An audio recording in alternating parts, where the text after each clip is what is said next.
Hiya and welcome to the Train Aid HQ. My name is Nick, and in today's video we are here in our training room delivering our level 3 first aid at work course. So I will be delivering this first aid qualification.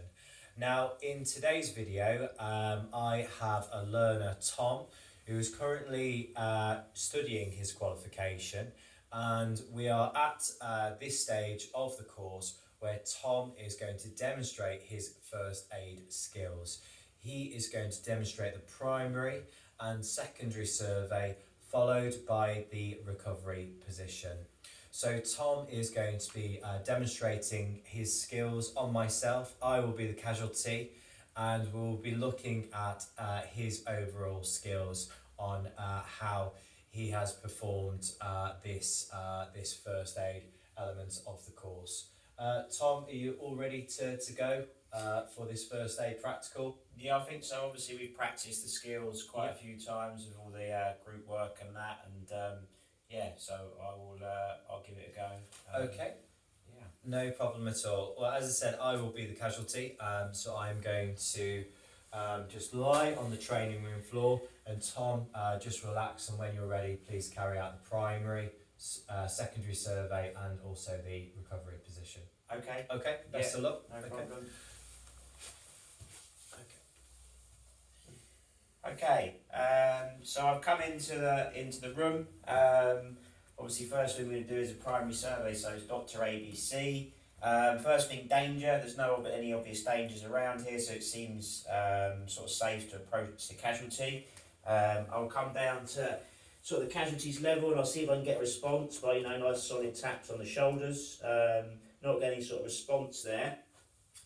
So I will just open up the airways, and I am just going to check for breathing for 10 seconds, and straight away I can see that the casualty appears to be breathing normally.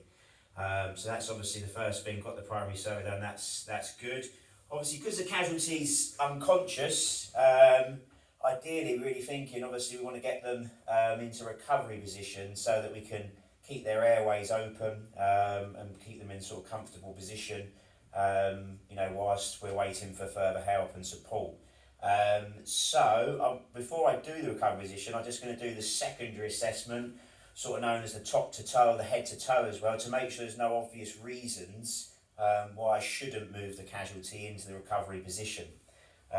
So you tend to start at this end. And you might talk your way as you're doing it, although the case is unconscious, you might just say, I'm just feeling your head for any obvious head injuries, sort of indents, anything like that. I would check the ears for bloods or fluids. So can't see anything like that there. I'm going to feel around the back of the neck and along the sort of vertebrae. Make sure there's no obvious neck injuries or anything like that. Okay, so that's the sort of the head and the neck. And then I'd come on to the actual shoulders. Or again, feeling for any sort of odd shapes, anything that feels out of place. We've got the collarbone, the clavicle across there. Nothing obvious there. And you're going to work your way, obviously, along the body. Again, you can feel underneath, feel the vertebrae around the backs.